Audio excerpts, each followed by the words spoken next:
During a luxurious party, a cleaning lady is publicly humiliated by the CEO's wife in front of the entire elite. Minutes later, the couple's daughter slips by the pool and starts drowning, while 200 guests just watch. Not even the billionaire father has the courage to jump, but the despised employee crosses the crowd and jumps without hesitation. What happens next shocks the entire country and turns this woman's fate upside down. Sarah Jenkins wiped the sweat from her brow as she meticulously polished the marble countertops of the Hampton estate. At 29, she had spent the last 3 years cleaning for one of New York's wealthiest families, rising before dawn and often working well past sunset. Today was no different, except for the unusual tension that permeated the mansion's air. The sprawling estate in the Hamptons belonged to Maxwell Grant, CEO of Grant Enterprises, a technology conglomerate valued at billions. His company had recently been featured in Forbes, with Maxwell's smiling face on the cover. Sarah had dusted that magazine countless times over the past week, each time reminded of the vast divide between her world and his. From the kitchen, she could hear Victoria Grant's shrill voice echoing through the mansion's grand halls. Victoria, Maxwell's wife of 12 years, was busy planning what she called the social event of the season, a lavish party to celebrate her husband's latest business merger. Sarah had overheard enough to know that politicians, celebrities, and business tycoons would be filling these rooms in less than 48 hours. No, no, no. Victoria's voice grew louder as she approached the kitchen. I said blue orchids, not purple. Do you understand how important this is? Maxwell is merging with Blackwell Industries. That's a $7 billion deal.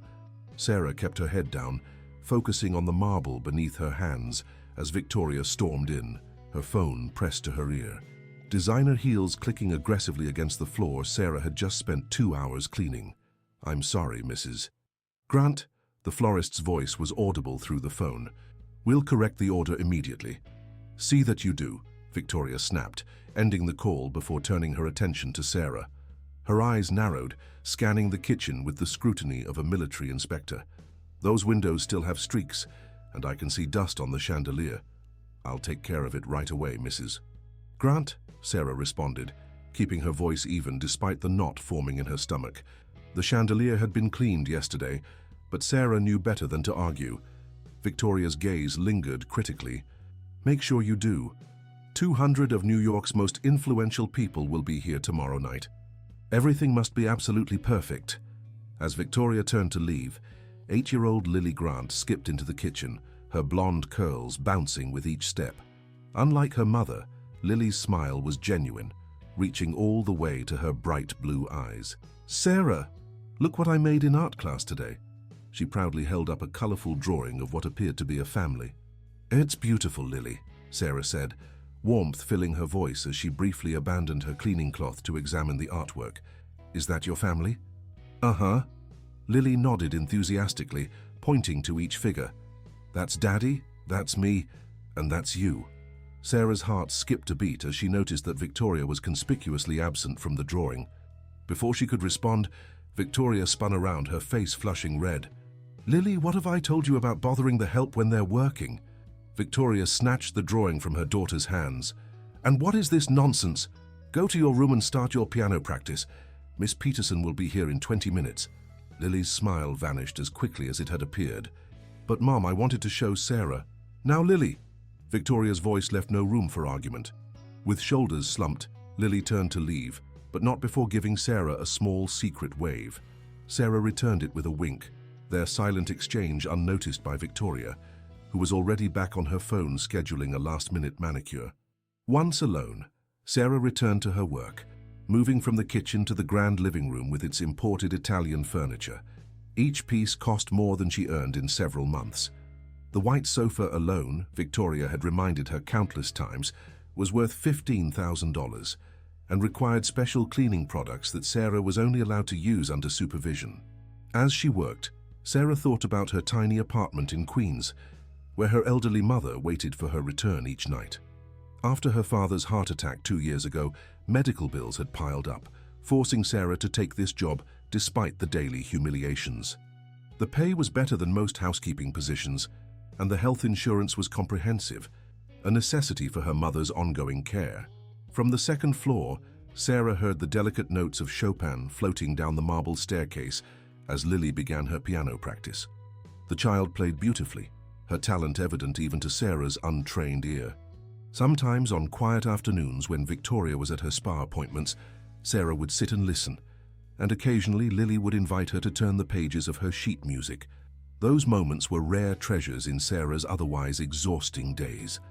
The front door opened, and Maxwell Grant's commanding presence filled the entryway. At 45, he carried himself with the confidence of a man who controlled vast empires of wealth and influence. His tailored suit probably cost more than Sarah's annual salary, but unlike his wife, Maxwell rarely flaunted his wealth in Sarah's face. "Good afternoon, Sarah," he said, loosening his tie as he set down his briefcase. "Good afternoon, Mr. Grant," she replied, standing up straight. "Would you like me to prepare your usual coffee?" Maxwell nodded, running a hand through his salt and pepper hair. "Please. It's been a long day." As Sarah moved toward the kitchen, she noticed the tension in his jaw, the slight furrow in his brow. The merger was taking its toll, even on a man as seemingly invincible as Maxwell Grant. In the kitchen, Sarah prepared the espresso exactly as he preferred. Double shot, no sugar, with a small glass of sparkling water on the side. When she returned to the living room, Maxwell was standing by the floor-to-ceiling windows, gazing out at the manicured gardens that stretched toward the distant shoreline. "Your coffee, sir," Sarah said, placing the tray on the side table. "Thank you." He turned, offering a tired smile that briefly softened his features. "How's your mother doing? Any improvement?" The question caught Sarah by surprise.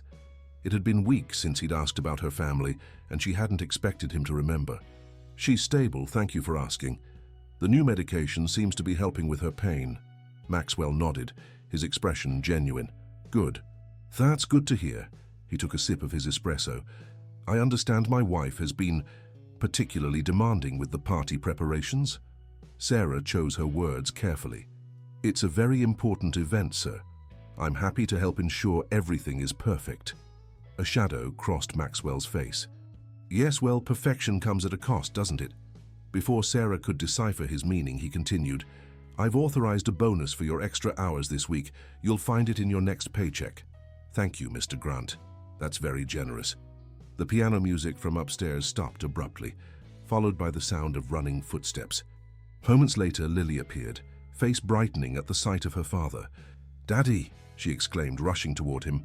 Maxwell's stern expression melted as he knelt to embrace his daughter. "There's my little musician. How was school today?" As father and daughter caught up, Victoria's voice called from upstairs. "Maxwell, is that you? We need to discuss the seating arrangements for tomorrow." The warmth in Maxwell's eyes dimmed. He squeezed Lily's shoulder and stood up. "Duty calls. Why don't you show Sarah your new drawing while I talk to your mother?"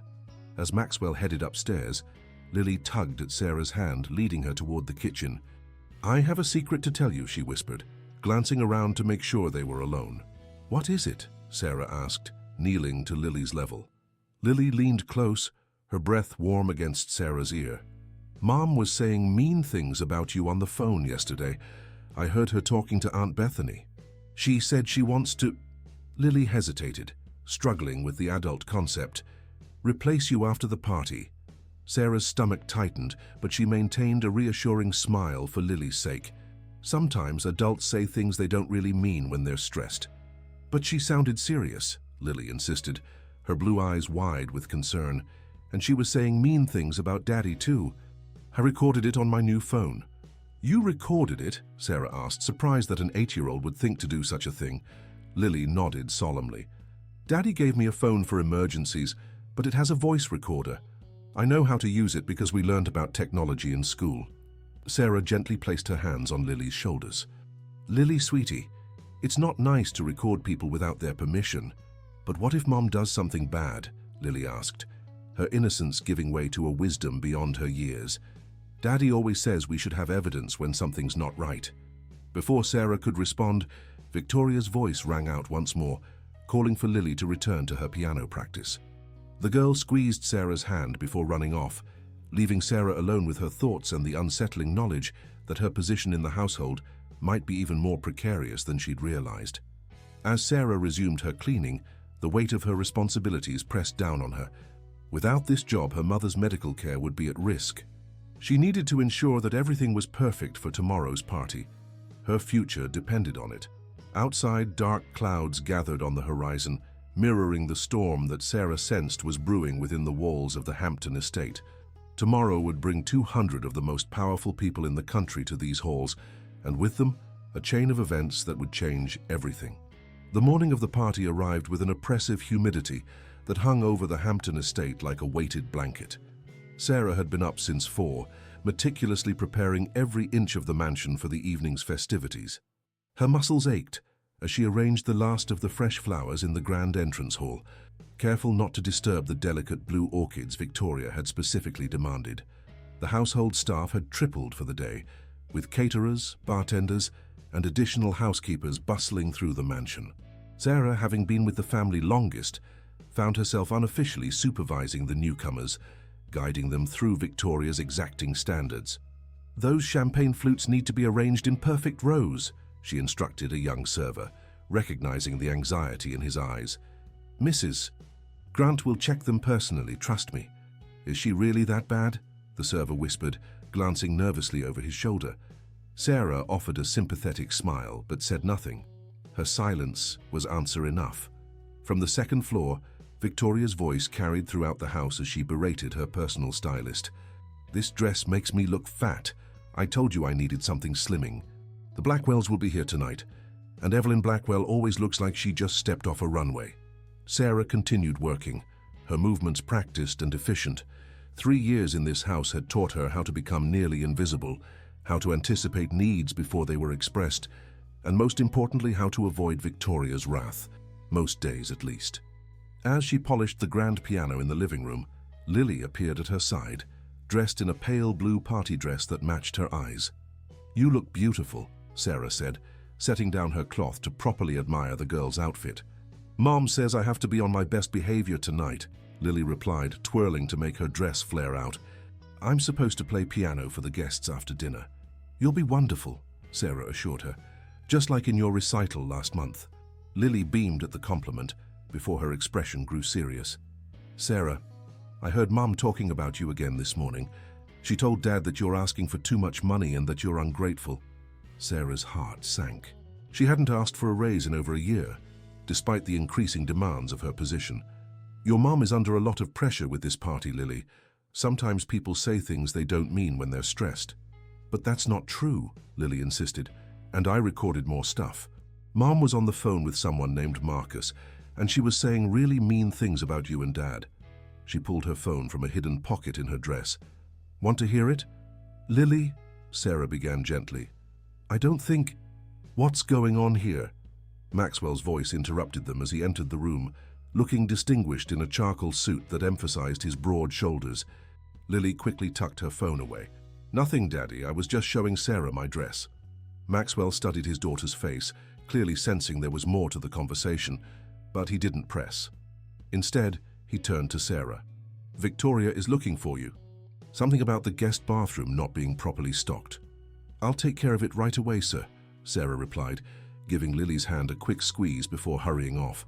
She found Victoria in the master bathroom, surrounded by an array of expensive cosmetics, as she applied her makeup with surgical precision. At 42, Victoria Grant was still strikingly beautiful, her features enhanced by the finest plastic surgeons money could buy. Her blonde hair, the same shade as Lily's but lacking the natural curl, was styled in an elegant updo that had taken hours to perfect. "There you are," Victoria said, her tone clipped. "Yeah. The guest bathroom downstairs is missing the hand towels I specifically ordered for tonight, the Egyptian cotton ones with the gold monogram." "I placed them there this morning, Mrs. Grant," Sarah replied, keeping her voice even. "All 12 of them, as you requested." Victoria's eyes narrowed in the mirror. "Well, they're not there now, and the guest list has increased to 220. Senator Williams confirmed this morning, along with his entire entourage." She set down her makeup brush and turned to face Sarah directly. "This party must be flawless. Maxwell's merger depends on it." "I understand, Mrs. Grant. I'll check the towels immediately." As Sarah turned to leave, Victoria added, "And wear the black uniform tonight, not that grey one. You look like a prison warden in grey." The comment stung, but Sarah nodded and continued on her way. In the hallway, she passed Maxwell's home office, where the door stood slightly ajar. Inside, she could see him pacing, phone pressed to his ear, his free hand clenched into a fist. "I don't care what the board thinks, James," he was saying, his voice uncharacteristically tense. "This merger is happening. I've staked everything on it." Sarah moved quickly past the door, not wanting to eavesdrop. The weight of tonight's importance pressed down on everyone in the household, it seemed. In the guest bathroom, she found the monogram towels exactly where she had placed them that morning. With a sigh, she rearranged them slightly, knowing Victoria would never admit to overlooking them. The rest of the day passed in a blur of last-minute preparations. By 6 o'clock, the first guests began to arrive, and Sarah changed into her black uniform as instructed. From the kitchen, she watched as the who's who of New York society filtered into the mansion. Women draped in designer gowns and diamonds air-kissed Victoria's cheeks, while men in bespoke suits clasped Maxwell's hand with practiced firmness. "Sarah," the head caterer called, breaking her from her observations, "we need more champagne glasses on the terrace. The first tray is already empty." For the next hour, Sarah moved through the crowd like a shadow, collecting empty glasses and ensuring everything ran smoothly. She noticed Lily sitting primly on a chair near the grand piano, occasionally receiving pats on the head from guests who commented on how much she resembled her mother, a comparison that made the girl's smile tighten each time. Maxwell, meanwhile, was deep in conversation with a stern-looking man Sarah recognized from business magazines as Harold Blackwell, the potential merger partner. Their discussion seemed intense, with Maxwell repeatedly touching his tie, a nervous habit Sarah had observed over the years. As she passed by with a tray of empty glasses, she overheard snippets of their conversation. "The terms are still concerning to my board," Harold was saying. $7 billion is a significant commitment." "The projections I showed you are conservative," Maxwell replied. "Our combined resources would revolutionize the market." Sarah continued on her way to the kitchen, careful not to linger. The business world was as foreign to her as this Hampton lifestyle, but even she could sense the tension underlying the seemingly casual interactions. In the kitchen, she found Lily hiding behind the massive refrigerator, clutching her phone. "Lily, what are you doing in here?" Sarah asked, setting down her tray. "Your mother will be looking for you." "I don't want to go back out there," Lily whispered, her eyes wide. "Mum is acting weird.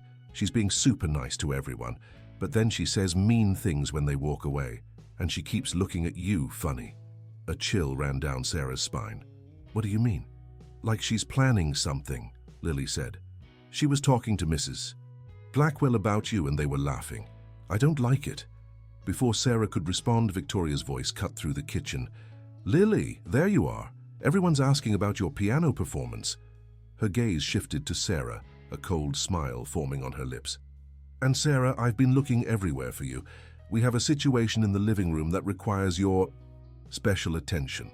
The way Victoria emphasized special attention made Sarah's stomach knot. She followed Victoria out of the kitchen, through the crowded hallway, and into the main living room where most of the guests had gathered. The space fell unusually quiet as they entered, with several guests turning to watch them. In the center of the room stood the $15,000 Italian sofa, its pristine white fabric now marred by a large wet stain that glistened under the chandelier lights. "Everyone," Victoria announced, her voice carrying across the room, "I want to show you something." She gestured towards Sarah. "This is what happens when you hire staff that doesn't understand the value of quality furnishings." The room grew deathly silent. Sarah stood frozen, her cheeks burning as 200 pairs of eyes fixed on her. "Sarah here," Victoria continued, "apparently thought it would be acceptable to serve champagne while carrying a stack of napkins, resulting in this disaster." She pointed to the stain dramatically. "This is a custom Roche-Beaubois piece, imported directly from Milan." Sarah's mouth opened to protest. She hadn't been serving champagne at all, had been nowhere near the sofa, but no words came out. From the corner of her eye, she saw Maxwell step forward, his jaw tight, but Victoria raised her hand to silence any interruption. "Fortunately," Victoria said, her smile not reaching her eyes, "Sarah has agreed to demonstrate the proper way to clean such a delicate fabric." She reached for a flute of champagne from a nearby tray and, with deliberate slowness, poured more of the sparkling liquid onto the sofa. Gasps echoed through the room. Maxwell's hands clenched into fists at his sides, but he remained rooted to his spot, his face a mask of conflicted emotions. "Go ahead, Sarah," Victoria prompted, holding out a small towel. "Show everyone your expertise." The humiliation burned through Sarah like fire. In 3 years of working for the Grants, she had endured Victoria's criticisms and demanding nature, but never such a public degradation. Yet, with her mother's medical bills hanging over her head, she couldn't afford to walk away. With trembling hands, she took the towel from Victoria and knelt before the sofa. Tears threatened to spill from her eyes, but she blinked them back, focusing instead on the task at hand. The entire room watched in uncomfortable silence as she dabbed at the expensive fabric. From behind a marble column near the entrance, a small figure observed the scene, phone held steady, recording every moment of Sarah's humiliation and Victoria's cruelty.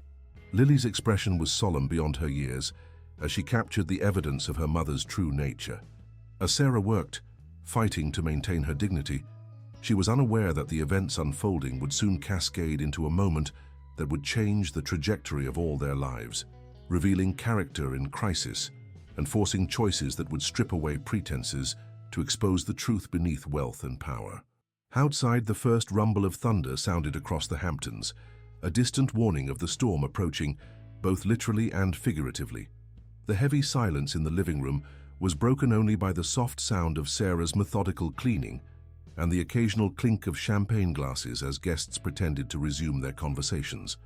Victoria stood over her, a satisfied smile playing at the corners of her surgically enhanced lips.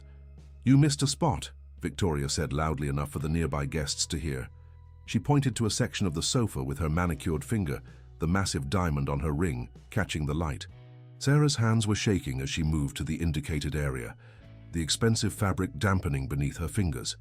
She could feel tears threatening to spill, but held them back through sheer force of will. 3 years of working for the Grants had taught her to compartmentalize her emotions, to lock them away until she was alone in her tiny Queen's apartment. From across the room, Maxwell finally moved toward them, his expression tight with restrained anger. Before he could reach them, Harold Blackwell intercepted him, placing a hand on his shoulder and drawing him into what appeared to be an urgent conversation.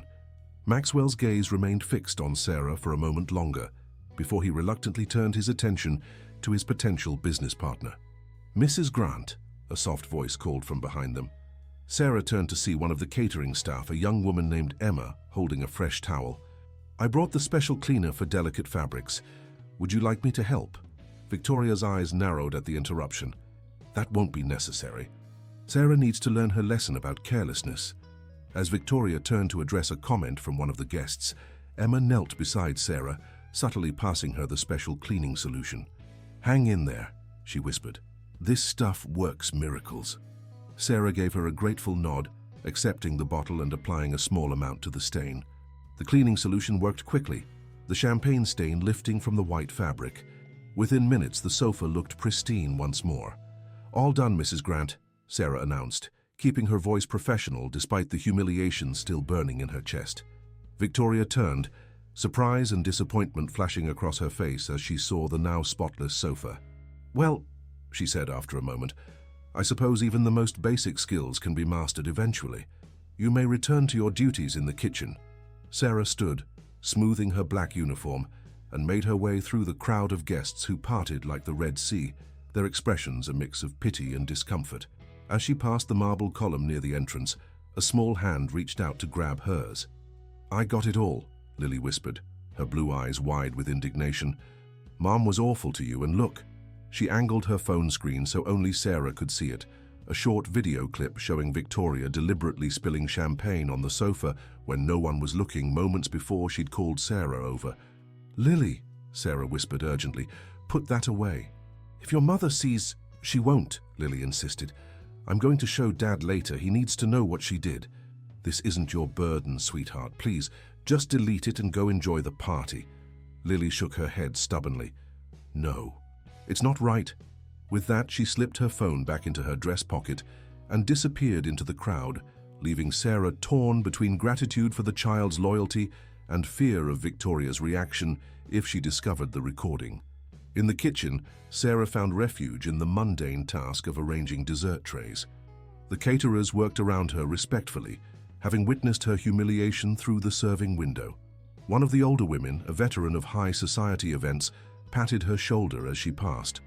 "I've worked for women like her for 30 years, she said. "They're miserable inside, every last one of them. That's why they spread it around." Sarah managed a small smile. "Thank you. I just need this job. My mother's medical bills." The woman nodded, understanding. "We all have our reasons, honey." Through the kitchen window, Sarah could see the party shifting to the expansive terrace and pool area as evening settled over the Hamptons. The Olympic-sized swimming pool, illuminated from below with soft blue lights, created an ethereal backdrop for the elegantly dressed guests. Caterers circulated with fresh trays of champagne and hors d'oeuvres, while a string quartet played softly in the corner. Victoria held court near the pool's edge, her red designer gown catching the light as she laughed too loudly at something Senator Williams said. Maxwell stood nearby, deep in conversation with Harold Blackwell and several other business associates, occasionally glancing at his wife with an unreadable expression. Sarah was preparing to bring out a fresh tray of champagne flutes when she overheard a conversation from the adjacent hallway. "I need you to take care of it tonight, Marcus." Victoria's voice was low but clear. "After the party. Make it look like an accident." Sarah froze, the tray trembling in her hands. She set it down carefully and moved closer to the doorway, straining to hear. "That's not what we agreed to, Victoria," a male voice responded, tension evident in his tone. "Plans change," Victoria snapped. "She knows too much. I've seen her watching me, probably gathering information for Maxwell. If he finds out about us before the merger goes through, I'll lose everything in the divorce." "What about the daughter?" Marcus asked. "Lily will be fine. She's just a child. No one will believe anything she says over me. Besides, she adores me," Victoria said with complete confidence. Sarah's blood ran cold. Was Victoria talking about her? Planning an accident? She pressed herself against the wall, heart hammering in her chest. "Just make sure it happens after everyone leaves," Victoria continued. "I've already told Maxwell that I caught her stealing jewelry. He didn't want to believe it, but the seed is planted. When she has her accident, it will look like she was trying to flee with the stolen goods." "This is getting complicated, Victoria," Marcus warned. "I signed up for business espionage, not—" "You signed up for whatever I'm paying you to do," Victoria cut him off sharply, "and I'm paying you very well. Don't forget who introduced you to the Blackwells in the first place." Their footsteps moved away down the hall, their voices fading. Sarah stood frozen, her mind racing. Victoria was planning something dangerous, possibly targeting her, and somehow it connected to the merger Maxwell was so desperate to secure. A crash from the kitchen broke her paralysis. Sarah hurried back to find a tray of glasses shattered on the floor, a flustered server apologizing profusely. "It's okay," Sarah assured him, kneeling to help clean up the broken glass. "Accidents happen." The irony of her words wasn't lost on her, as Victoria's conversation echoed in her mind. Through the window, she could see Lily near the pool, watching the adults with suspicious eyes. The girl clutched her phone, occasionally raising it as if to record something. Sarah felt a surge of protectiveness. If Victoria was willing to harm an employee, what might she do if she discovered her own daughter was gathering evidence against her? As Sarah finished helping with the broken glass, a commotion from the terrace caught everyone's attention. Maxwell was calling for silence, champagne flute raised high. "Ladies and gentlemen," his voice carried across the crowd, "I want to thank you all for joining us tonight. This is a momentous occasion for Grant Enterprises and for me personally." Sarah moved to the doorway, watching as the guests gathered around. Victoria positioned herself at Maxwell's side, her smile radiant as she slipped her arm through his. The perfect power couple. "As many of you know," Maxwell continued, "we've been in negotiations with Blackwell Industries for several months. Tonight, I'm thrilled to announce that we've reached an agreement. The merger will proceed, creating one of the largest technology conglomerates in the country." Applause erupted from the crowd. Harold Blackwell stepped forward to shake Maxwell's hand, cameras flashing to capture the historic moment. Victoria beamed, accepting congratulations from the surrounding guests. To celebrate, Maxwell raised his glass higher. "Victoria has prepared a special performance. Lily, would you come here, sweetheart?" The crowd parted as Lily made her way to her father's side, her small face solemn despite the festive atmosphere. Lily will play a piece she's been practicing for weeks, Maxwell announced proudly, placing a hand on his daughter's shoulder. Chopin's Nocturne in E-flat major. More applause followed as Lily was led to the grand piano that had been moved onto the terrace for the occasion. She sat on the bench, adjusting her blue dress, and placed her small fingers on the keys. As the first notes filled the air, Sarah noticed Victoria slip away from Maxwell's side, moving through the crowd toward the house.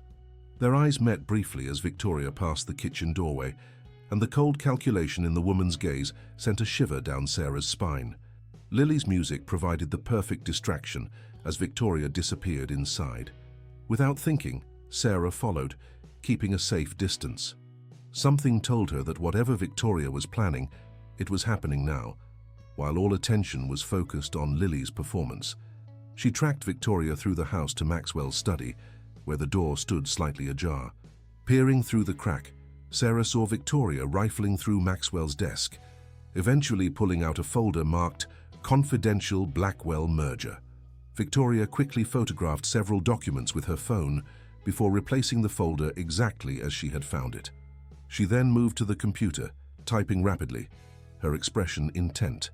"What are you doing?" Sarah couldn't stop herself from asking as she pushed the door open. Victoria spun around, her face momentarily showing shock before settling into a cold smile. "Sarah, how convenient. You've just caught me preparing a surprise for Maxwell." She gestured to the computer screen, which showed a banking website, a little celebratory bonus for the staff, actually. "Including you."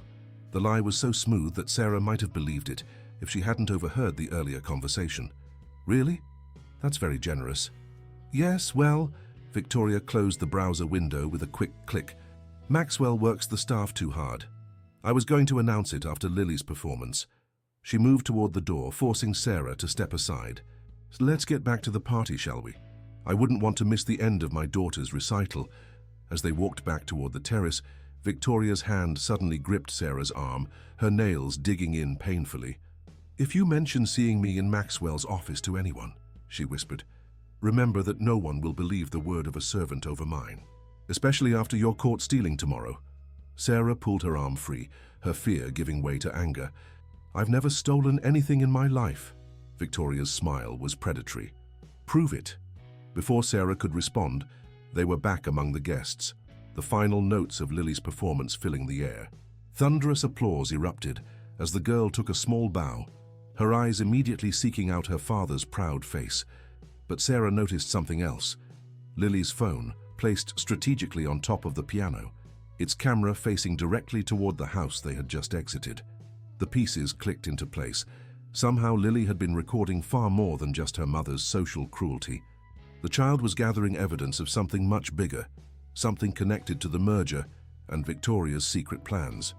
As the applause died down, guests began moving back toward the pool area, where waiters were serving champagne for a toast. Victoria released Sarah's arm and moved to embrace Lily with a show of maternal pride that made Sarah's stomach turn. Across the terrace, Maxwell caught Sarah's eye, his expression questioning. She realized her distress must be visible and quickly composed her features, giving him a reassuring nod before turning back toward the kitchen. Whatever game Victoria was playing, it was dangerous, and Sarah was now unwittingly part of it. She needed to find Lily, to warn her to be careful with whatever she was recording. But first, she had trays of champagne to serve for the celebratory toast. As she loaded crystal flutes onto silver trays, Sarah glanced through the window at the gathering storm clouds. The weather forecast had predicted clear skies, but nature, it seemed, had other plans for the evening, plans that would soon collide with the human drama unfolding at the Hampton estate. Thunder rumbled in the distance as Sarah carried a tray of champagne flutes onto the terrace. The humidity had intensified, making the air feel thick and oppressive. Several guests glanced nervously at the darkening sky, but Victoria was quick to reassure them. "Just a summer storm passing by," she announced with practiced charm. "Nothing to worry about. We have plenty of covered areas if needed." Maxwell raised his glass, drawing everyone's attention back to the celebration. "To new beginnings and prosperous partnerships." The guests echoed his toast, crystal flutes clinking as camera flashes captured the moment for tomorrow's business pages. Sarah moved efficiently through the crowd, offering champagne to those with empty glasses. Her mind raced with Victoria's threats and the conversation she'd overheard. Whatever accident Victoria had planned, Sarah needed to be on guard. Near the edge of the pool, Harold Blackwell was deep in conversation with Senator Williams, their expressions serious despite the festive atmosphere. Sarah slowed her pace as she passed them, catching fragments of their discussion. "The regulatory hurdles are significant," the senator was saying. "But with the right pressure applied in Washington, Maxwell assures me all the paperwork is clean," Blackwell responded, his voice low. "The last thing I need is another scandal." Sarah continued past them, careful not to appear as though she was eavesdropping. The merger clearly involved more than just business interests. Political connections were being leveraged as well. No wonder Victoria was so desperate to ensure it went through. Across the terrace, Lily had been cornered by several of Victoria's friends, women whose plastic smiles matched their plastic surgeries. They cooed over the child's piano performance, while Lily shifted uncomfortably, her hand never straying far from the pocket containing her phone. Sarah made her way toward them, hoping to create a distraction that would allow Lily to escape. Before she could reach them, Victoria appeared at her side. "I'll take that," Victoria said, plucking the tray from Sarah's hands. "You're needed inside. The guest bathroom needs attention." Her voice dropped to a whisper. "And remember our little chat. Accidents happen so easily." Sarah met her gaze steadily. "Yes, they do, especially when they're caught on camera." Victoria's eyes widened slightly before narrowing into slits. "What are you talking about?" "Nothing," Sarah replied, her heart pounding. "Just an observation." She turned and walked toward the house, feeling Victoria's eyes burning into her back.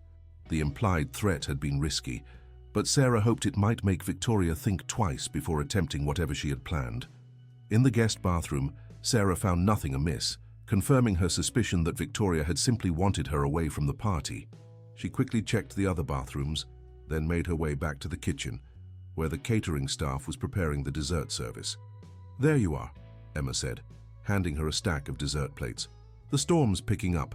Mrs. Grant wants everything moved inside, but Mr. Grant is insisting the toast continue by the pool." Through the window, Sarah could see Maxwell still holding court near the pool's edge, seemingly unconcerned by the darkening sky and increasingly strong winds. Victoria stood at his side, her smile fixed, but her eyes constantly scanning the crowd. "Where's Lily?" Sarah asked, suddenly realizing she didn't see the girl among the guests. Emma shrugged.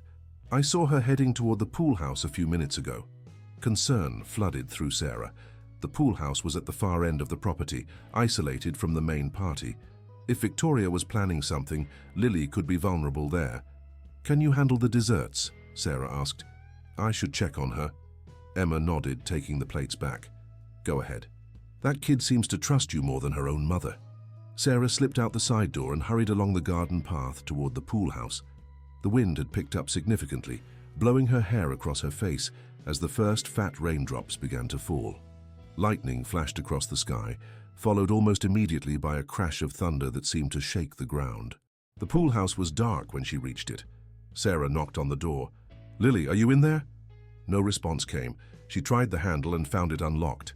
The interior was cool and shadowy, smelling of chlorine and expensive pool equipment. "Lily?" she called again, flipping on the light switch.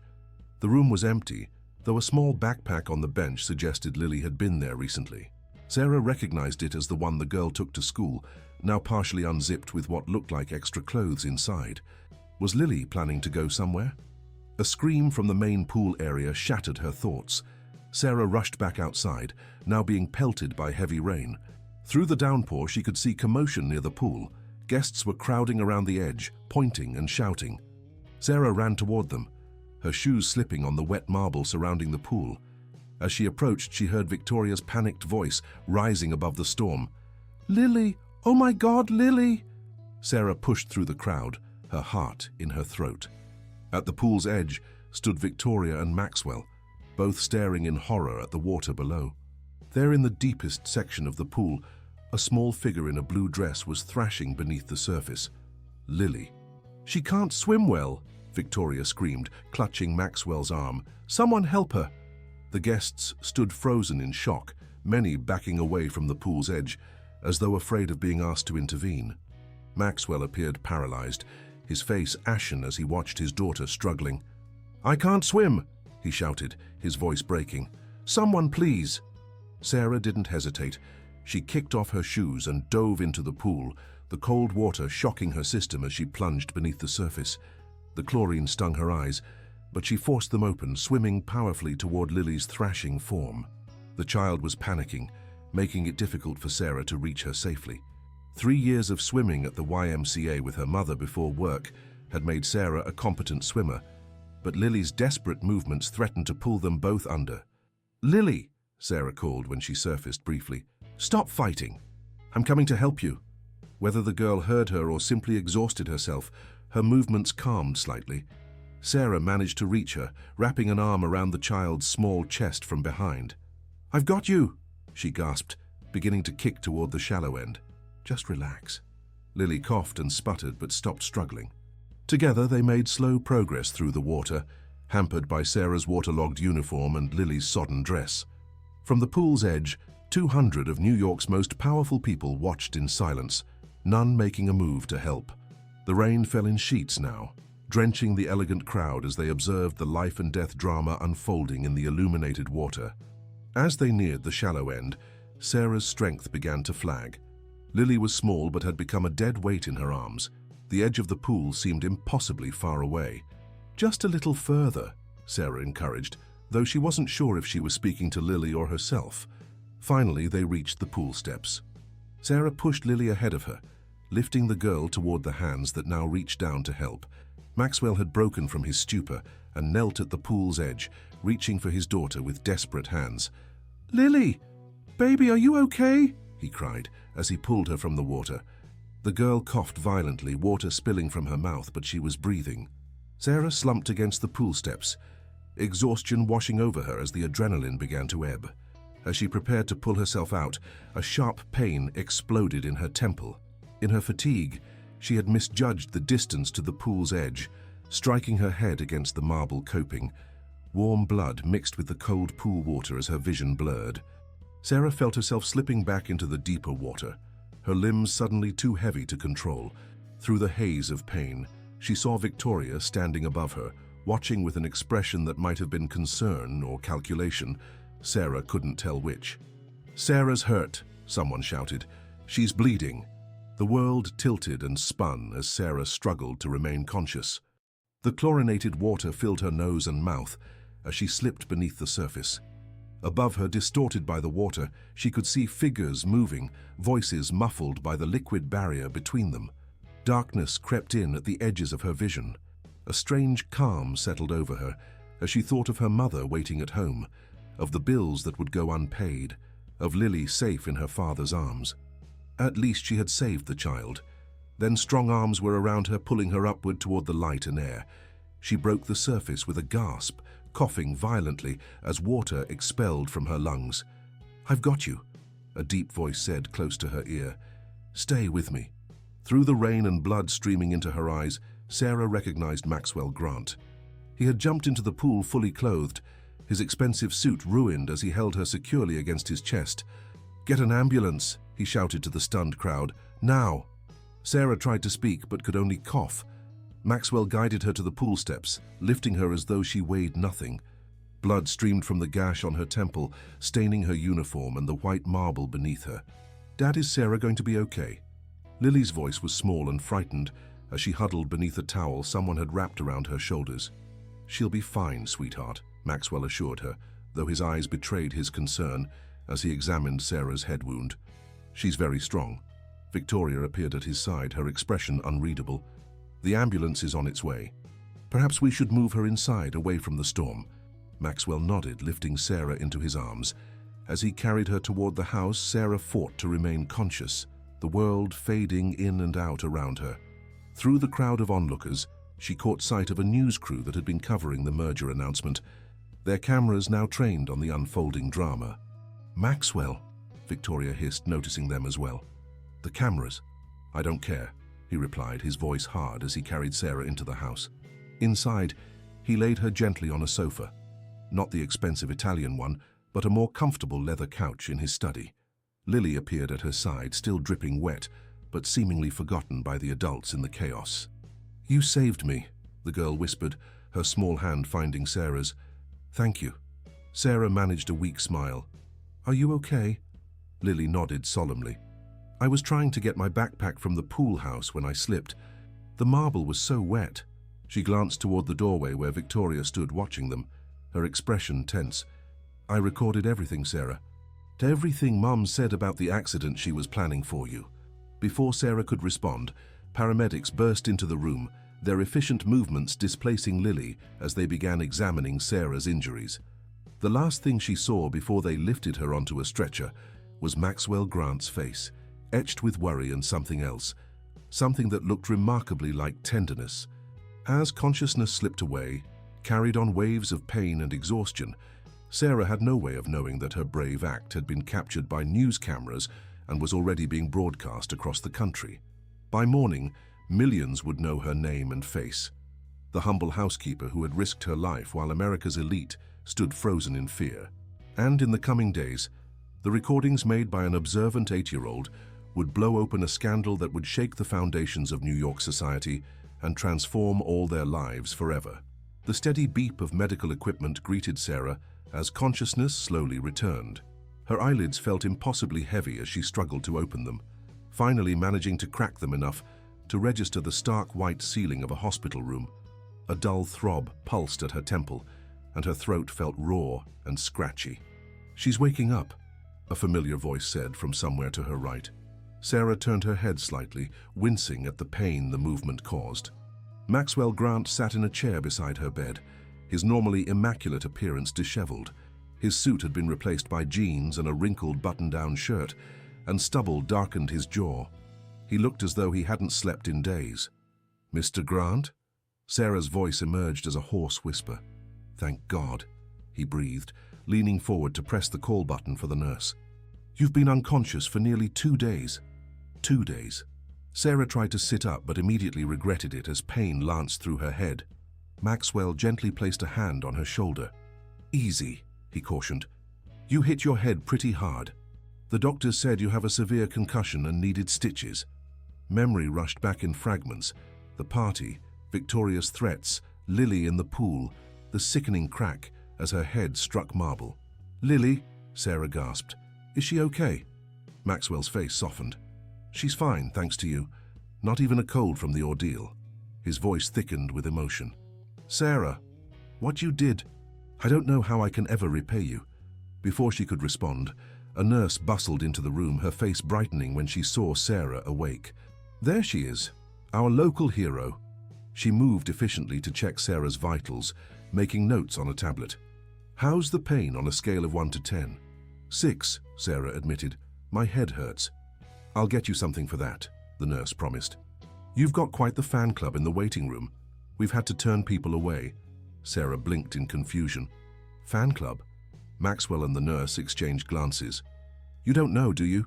the nurse asked, her tone gentler now. "Honey, you're all over the news. Heroic housekeeper saves child while elite watch. They've been running the footage non-stop." "Footage?" Sarah echoed, struggling to comprehend. Maxwell cleared his throat. "The news crew that was covering the merger announcement caught everything on camera. You diving in to save Lily, hitting your head, me pulling you out. It's gone viral." The nurse nodded enthusiastically. "There are people camped outside the hospital with signs calling you the people's hero. It's like nothing I've ever seen."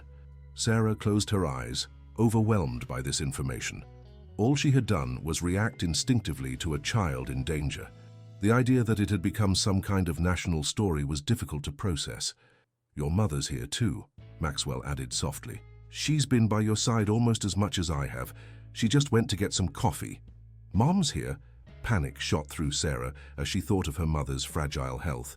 "But her medication, her treatments—" "Everything's been taken care of," Maxwell assured her. "I've arranged for the best care for her while she's here, and I've covered all expenses for both of you." Sarah's eyes filled with tears. "You didn't have to do that." "Yes, I did," Maxwell said firmly. "It's the least I could do after—" He trailed off, his expression darkening.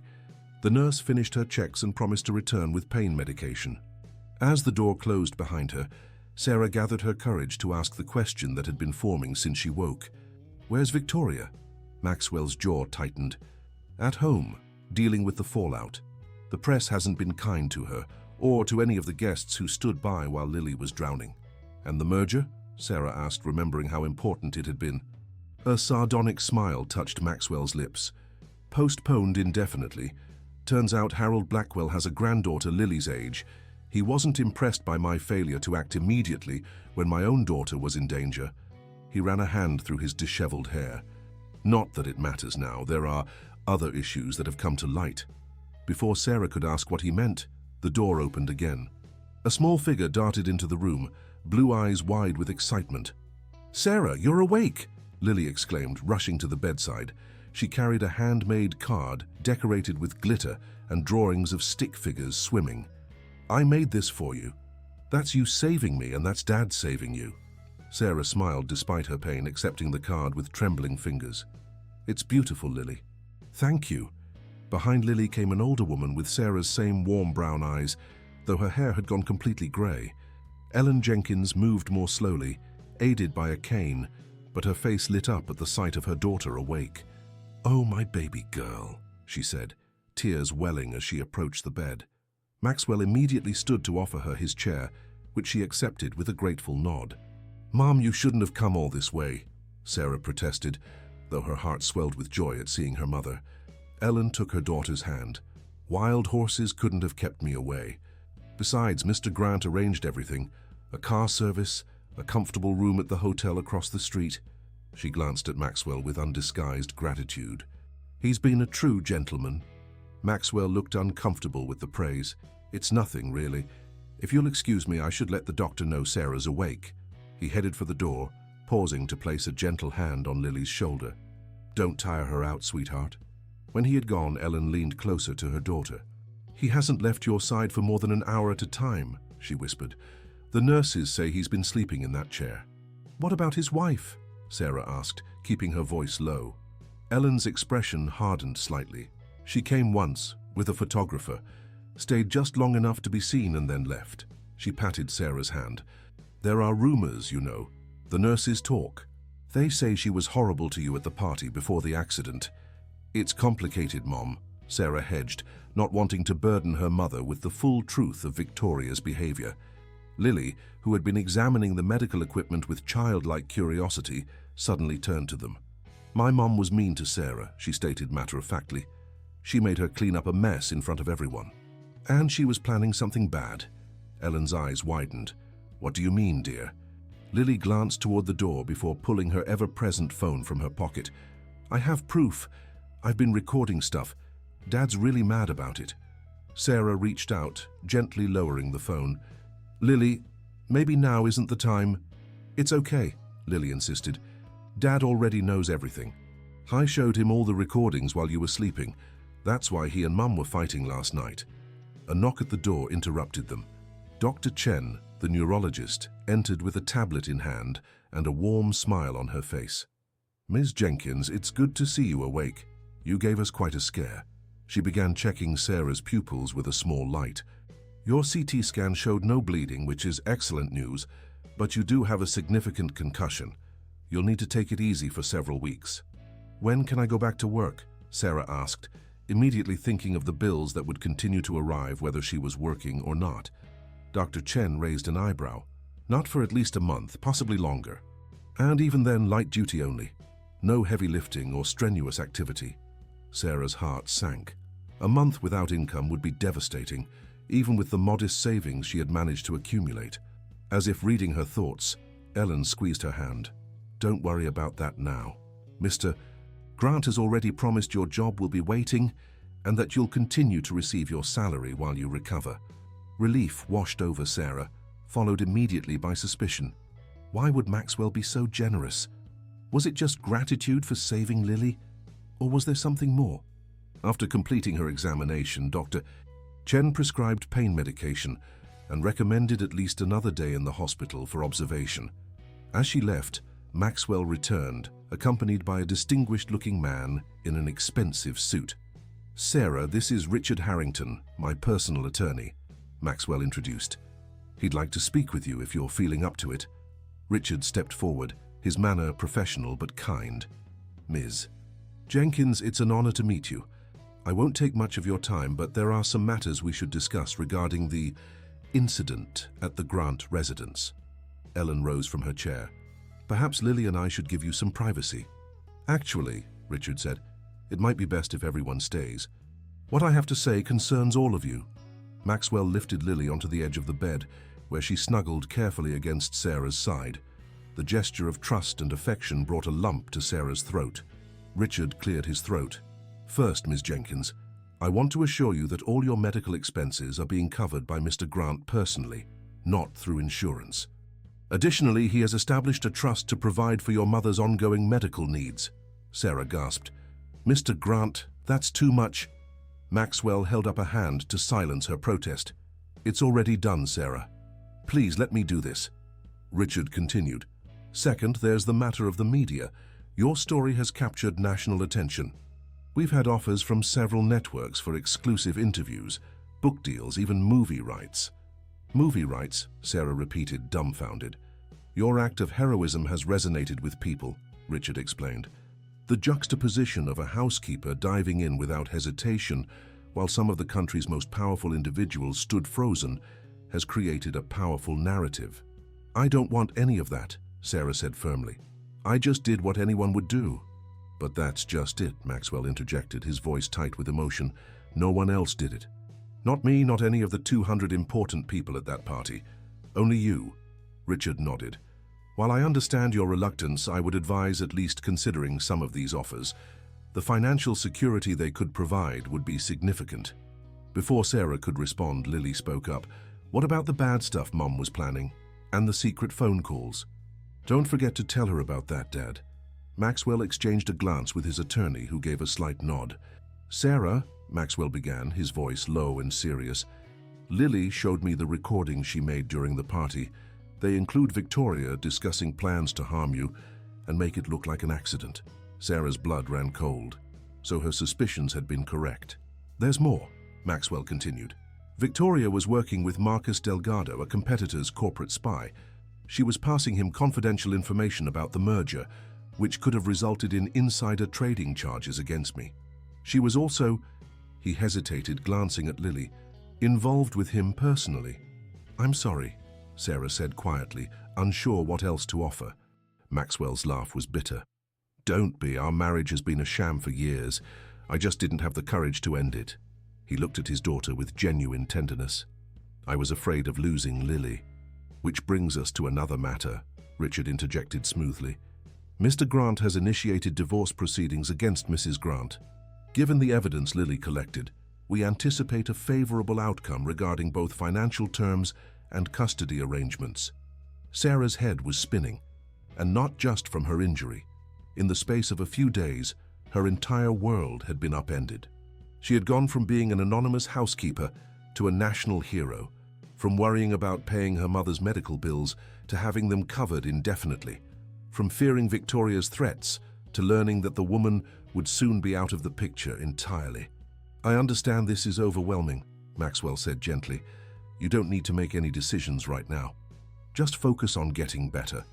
A nurse appeared in the doorway with Sarah's pain medication. As she administered it through the IV, Sarah felt the edges of her consciousness beginning to blur once more. We should let you rest, Maxwell said, gathering Lily. We'll come back tomorrow. As they turned to leave, Sarah called out, Mr. Grant.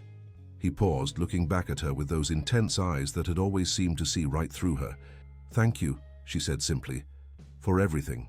A smile touched his lips, not the polished public smile she had seen him use at parties and in photographs, but something genuine and warm. No, Sarah. Thank you for showing me what real courage looks like. As the medication pulled her towards sleep, Sarah felt her mother's hand in hers, a comforting anchor in the storm of change swirling around her. Whatever came next, she wouldn't face it alone. Outside the hospital, unbeknownst to Sarah, hundreds of people had gathered with candles and signs bearing her name. The humble housekeeper, who had jumped into dangerous waters without hesitation, had become a symbol of something America desperately needed: ordinary heroism in a world of privileged indifference. And in a luxurious Hampton mansion, Victoria Grant watched the news coverage with growing rage, already plotting her next move in a game she refused to lose. 3 weeks after the incident at the Hampton estate, Sarah sat on a bench in Central Park, watching children play on the nearby playground. Her head wound had healed enough that the stitches had been removed, leaving a thin pink line along her temple that the doctor assured her would fade with time. The headaches were less frequent now, though sudden movement still occasionally sent the world spinning. "Penny for your thoughts," a voice said beside her. Sarah turned to find Maxwell Grant settling onto the bench, dressed casually in jeans and a light sweater, a far cry from the impeccable suits she had grown accustomed to seeing him in. In the weeks since the accident, their relationship had shifted into something she couldn't quite define. Not quite friendship, but certainly more than the employer-employee dynamic they had maintained for 3 years. "Just enjoying the fresh air," she replied. "The doctor said short walks would be good for my recovery." Maxwell nodded, his gaze following hers to the playground. "Lily asks about you every day. She wants to know when you'll come visit." Sarah smiled at the mention of the girl who had become such an unexpected ally. "I'd like that. I miss her." A comfortable silence settled between them, broken only by the distant laughter of children and the ambient sounds of the city. Central Park existed as a green oasis amid Manhattan's concrete jungle, offering temporary respite from the chaos that had engulfed both their lives since that fateful night. "The media attention is finally dying down," Maxwell said after a while. "Richard says we should expect another week or two before they lose interest completely." Sarah nodded gratefully. The sudden fame had been the most difficult part of her recovery.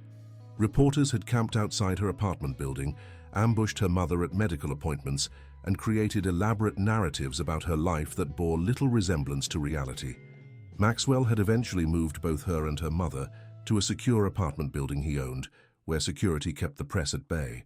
"How are the divorce proceedings going?" she asked, turning the conversation away from herself. Maxwell's expression darkened. "Victoria is fighting every step of the way. She's demanding half of everything, including full custody of Lily." Sarah's heart sank. "Even with the recordings? Surely the judge wouldn't award custody to someone who was planning to harm another person." "The recordings are complicated," Maxwell admitted. "Her attorneys are arguing they were obtained illegally since Lily is a minor and recorded without consent. They're trying to have them excluded from evidence." "That's ridiculous. Lily was protecting herself and others."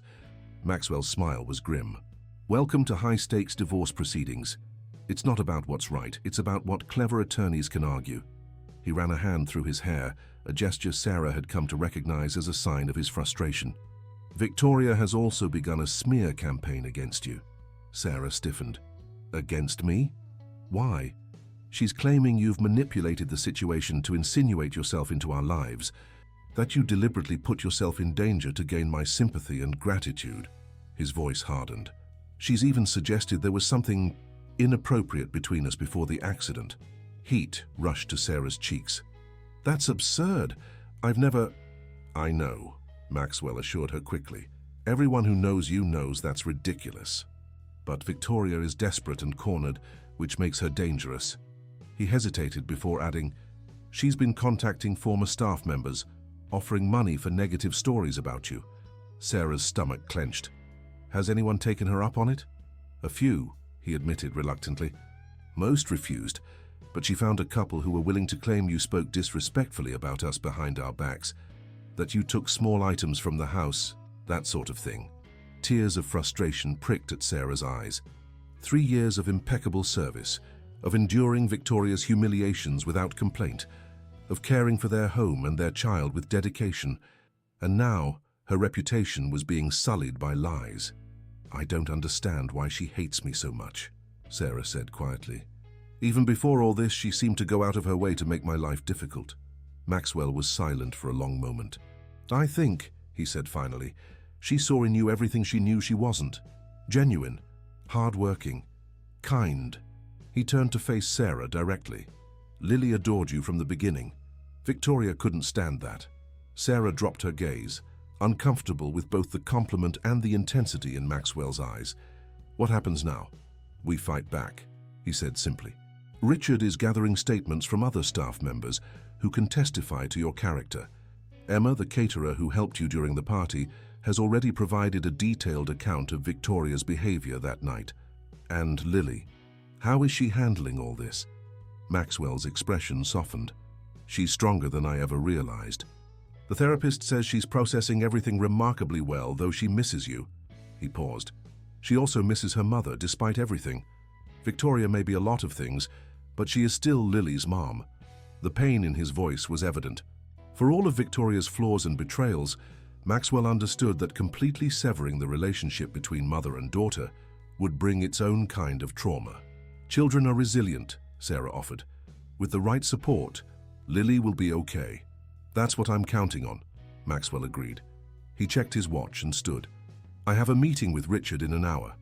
Would you like a ride back to the apartment? Sarah shook her head. I think I'll sit here a while longer.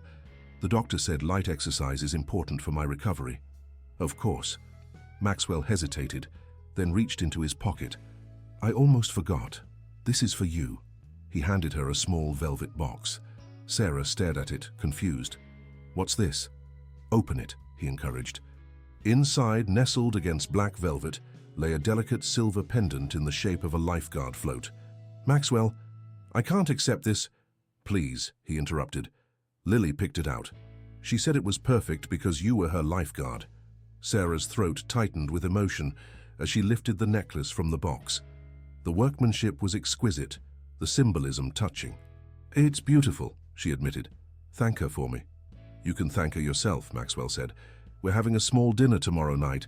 Nothing fancy, just the three of us. You, me, and Lily. If you feel up to it, that is. The invitation hung in the air between them, weighted with unspoken implications. This wouldn't be employer and employee sharing a meal, but something else entirely. I'd like that, Sarah found herself saying, surprising even herself with how much she meant it. Maxwell's smile warmed his entire face. Great, I'll send a car for you at 7. He turned to leave, then paused. And Sarah? Don't worry about Victoria. She won't win this one. As he walked away, Sarah watched his retreating figure with conflicted emotions. In the span of a month, Maxwell Grant had transformed from her somewhat distant employer into something much more complex. He had shown her kindness, generosity, and a vulnerability she never would have expected from one of New York's most powerful men. And yet, Sarah couldn't quite silence the voice of caution in her mind. He was still in the midst of a bitter divorce, still Lily's father. Still a billionaire whose world was so far removed from her own that it might as well exist in a different dimension. She was still lost in thought when her phone rang. The number was unfamiliar. Hello? She answered cautiously. Is this Sarah Jenkins? A woman's voice asked. Yes, it is. Who's calling? My name is Margaret Wilson. I used to work for the Grants about 5 years ago. Victoria Grant contacted me yesterday. Sarah's heart sank. Another former employee recruited for Victoria's smear campaign. What did she want? Sarah asked, though she already knew the answer. She offered me $10,000 to say you had confided in me about having designs on her husband, Margaret said bluntly. I told her to go to hell. Relief flooded through Sarah. Thank you. Don't thank me yet, Margaret warned. I'm not the only one she's contacted, and some people aren't as principled. Or maybe they're just more desperate. Either way, you should know she's getting more aggressive. Why are you telling me this?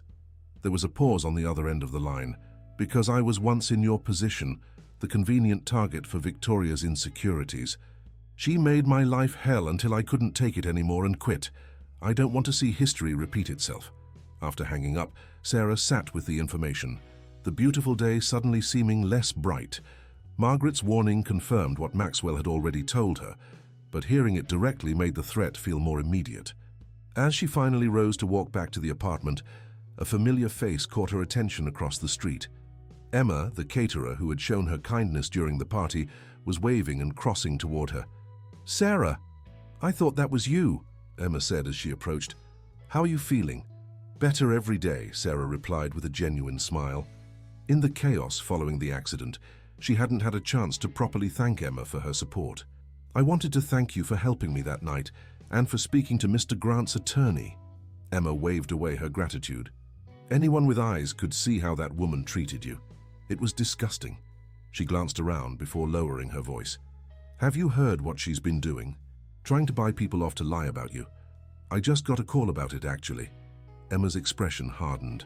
She contacted my boss too, trying to get him to say you had stolen silverware during events. He laughed in her face.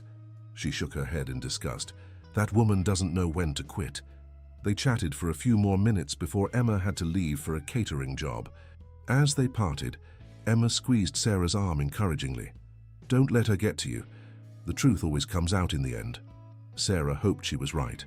As she continued her walk, the silver pendant felt heavy in her pocket, a tangible reminder of the new connections forming in her life, even as old threats continued to loom. Back at the apartment, she found her mother watching a talk show, her expression brightening when Sarah entered. "There you are. How was your walk?"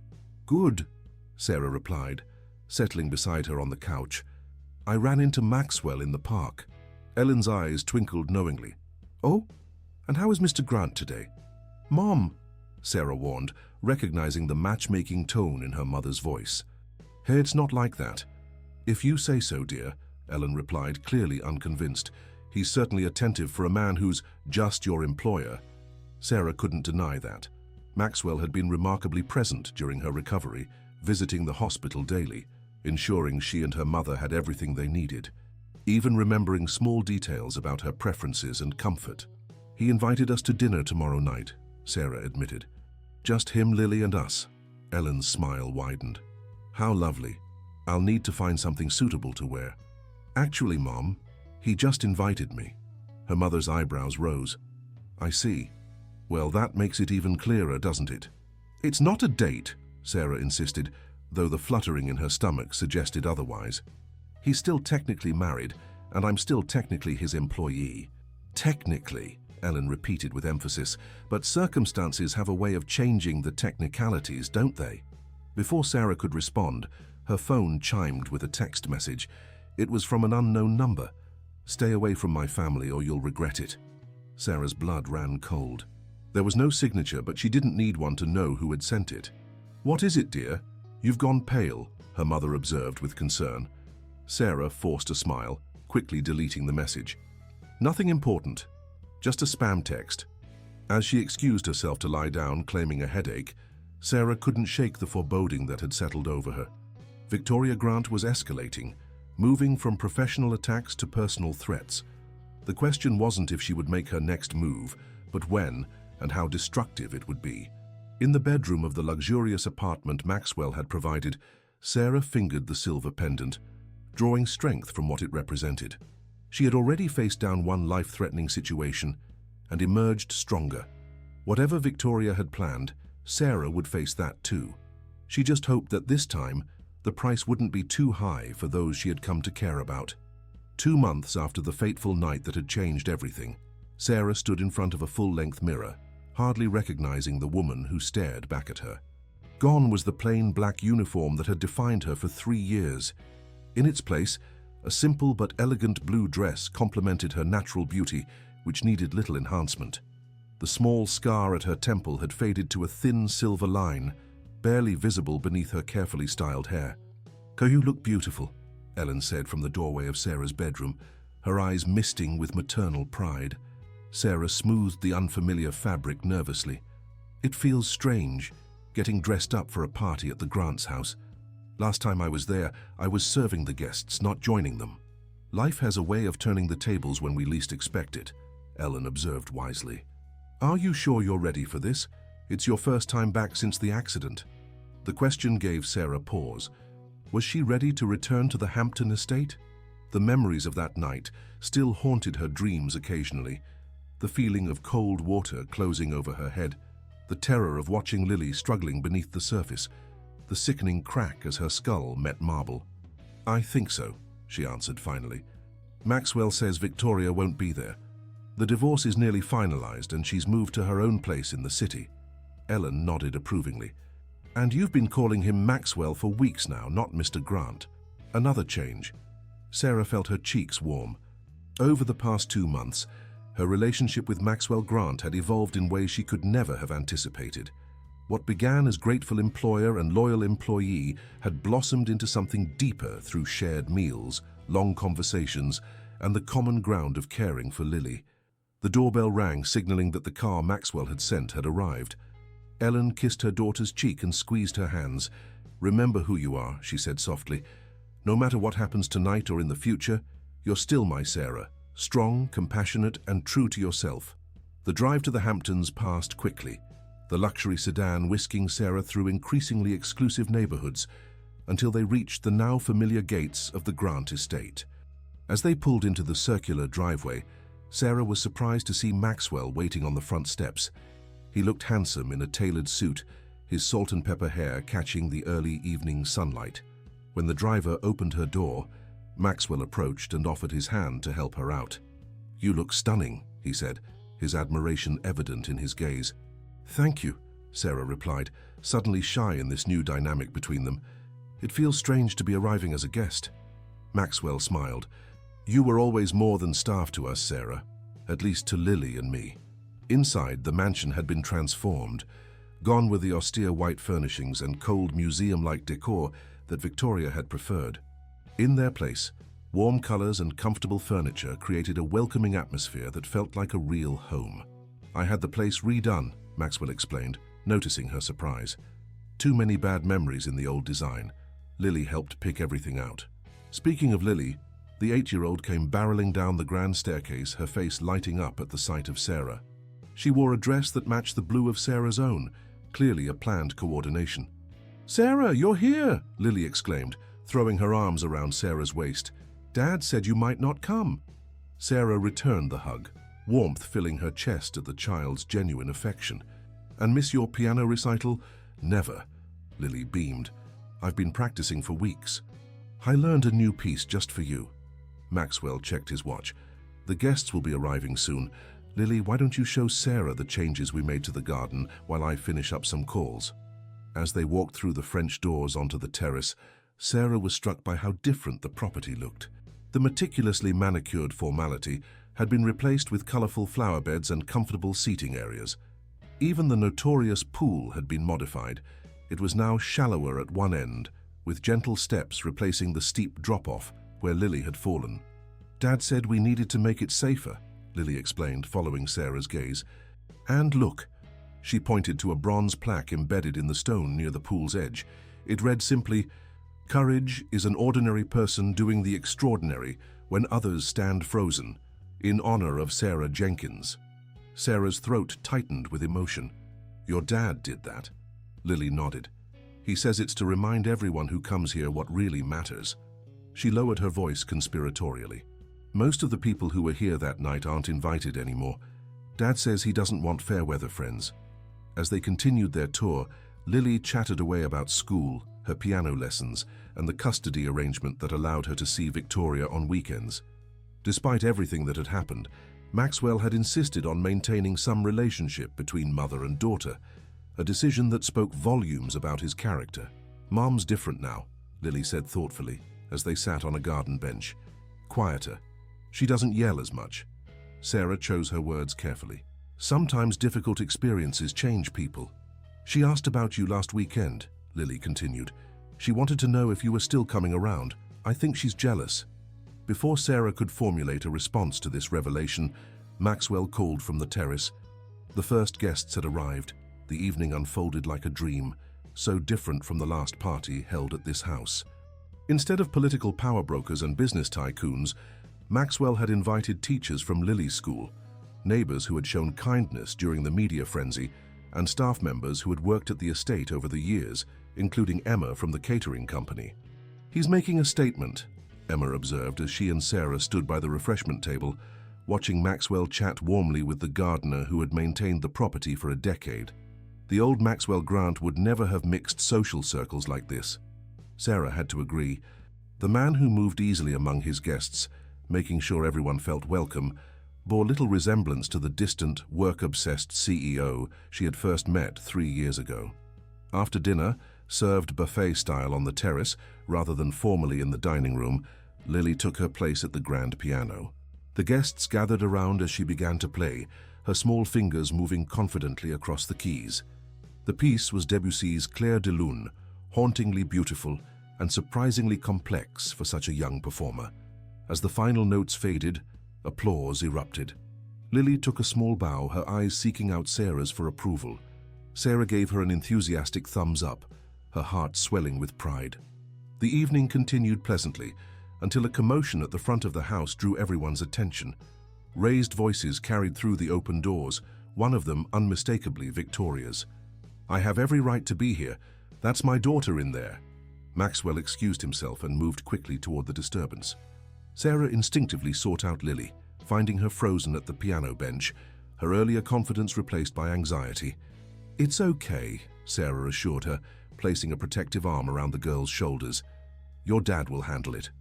But Victoria was not to be deterred.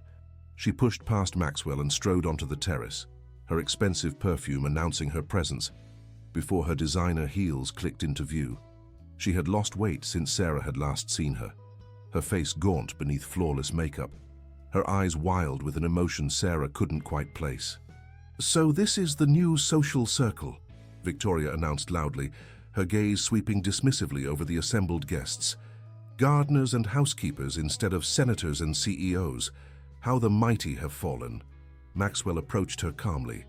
"Victoria, you're not supposed to be here. Your time with Lily is scheduled for tomorrow."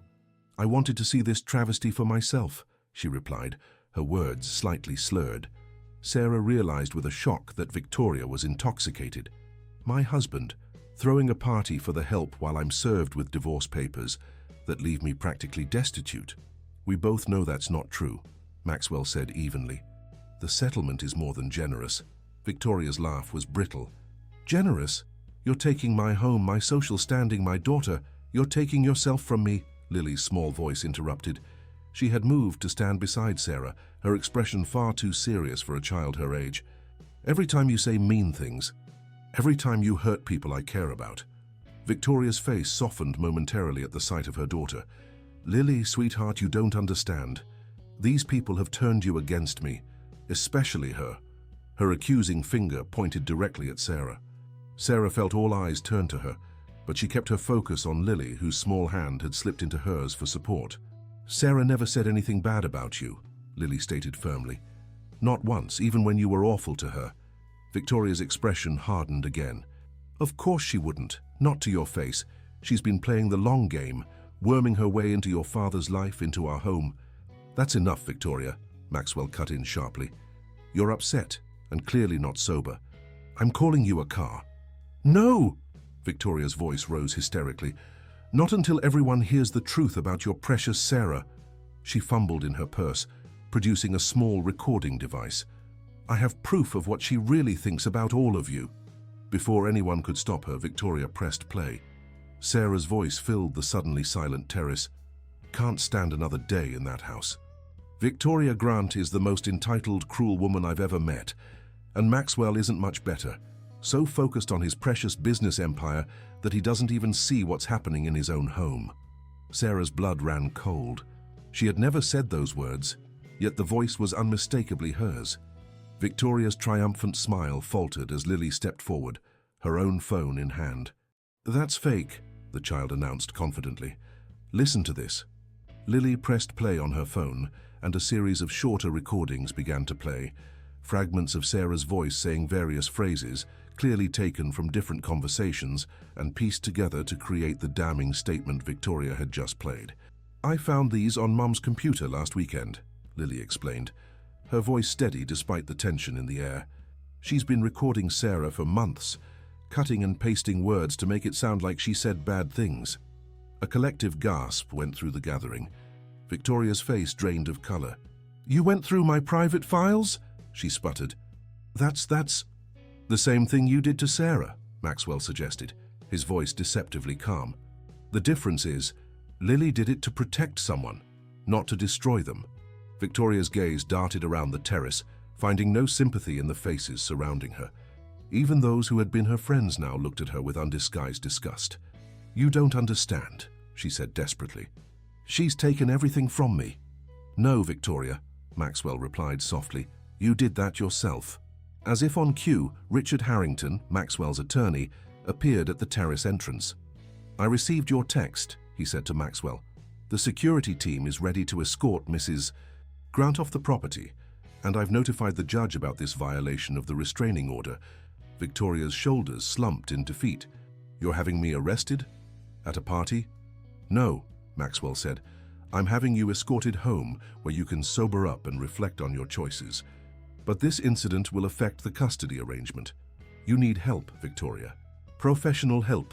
2 security guards appeared, discreetly positioning themselves on either side of Victoria. The fight seemed to drain out of her as she allowed them to guide her toward the door. At the last moment, she turned back, her eyes finding Sarah's. "What makes you so special?" she asked, genuine bewilderment in her voice. "Why do they love you instead of me?" The question hung in the air unanswered as Victoria was led away. The party guests stood in uncomfortable silence until Maxwell cleared his throat. "I believe my daughter was about to play another piece for us," he said smoothly, gesturing toward the piano. "Lily?" With remarkable poise, Lily returned to the piano bench and began a lively Mozart sonata, gradually drawing the guests back into the festive atmosphere. Sarah remained where she stood, shaken by Victoria's final question and the raw pain she had glimpsed behind the woman's hostility. Maxwell appeared at her side, his hand finding hers and squeezing gently. "Are you okay?" he asked quietly. Sarah nodded, though in truth she felt unsteady. "She really hates me." "Victoria hates what you represent," Maxwell corrected. "Authenticity, genuine caring, the things she could never quite manage to fake convincingly." He guided her toward a quiet corner of the terrace. "I'm sorry you had to experience that." "It's not your fault," Sarah assured him. "Some wounds run too deep to heal easily." They stood in companionable silence, watching as Lily finished her piece to enthusiastic applause. The little girl took another bow, her smile radiant as she basked in the attention. "She's amazing," Sarah murmured. "So resilient." "Like someone else I know," Maxwell replied, his gaze warm as it rested on Sarah's face. "Someone who taught both of us what real strength looks like." As the evening wound down and guests began to depart, Sarah found herself increasingly aware of Maxwell's proximity, of the way his hand occasionally brushed against hers, of the private smiles they exchanged across the room. Something had shifted between them tonight, a threshold crossed that couldn't be uncrossed. When the last guest had gone, Lily's nanny appeared to take the sleepy child upstairs for bed. Lily insisted on a goodnight hug from Sarah, whispering in her ear, "Are you going to stay?" The innocent question carried implications that made Sarah's heart beat faster. "We'll see," she answered diplomatically. "Sweet dreams, Lily." Alone on the terrace, Sarah and Maxwell stood side by side, looking out over the illuminated gardens and the distant shimmer of the ocean beyond. "I never thanked you properly," Maxwell said after a comfortable silence. "Not just for saving Lily, but for showing me what I'd been missing all these years." Sarah turned to face him. "What do you mean?" "I built an empire of wealth and influence, but my home was cold. My marriage was empty. I was so focused on acquisitions that I forgot what really matters." His voice dropped lower. "And then there was you, working tirelessly, enduring Victoria's cruelty without complaint, treating Lily with more genuine affection than her own mother sometimes showed." "I was just doing my job," Sarah demurred. Maxwell shook his head. "No, you were being you." He took her hands in his touch gentle but sure. "Sarah, these past 2 months have been the most genuine, meaningful time of my adult life. You've shown me what it means to live with integrity, to prioritize people over possessions." Sarah's breath caught in her throat as Maxwell continued, his eyes never leaving hers. "I know this may seem sudden or perhaps even inappropriate given our history, but I've never been more certain of anything." He took a deep breath.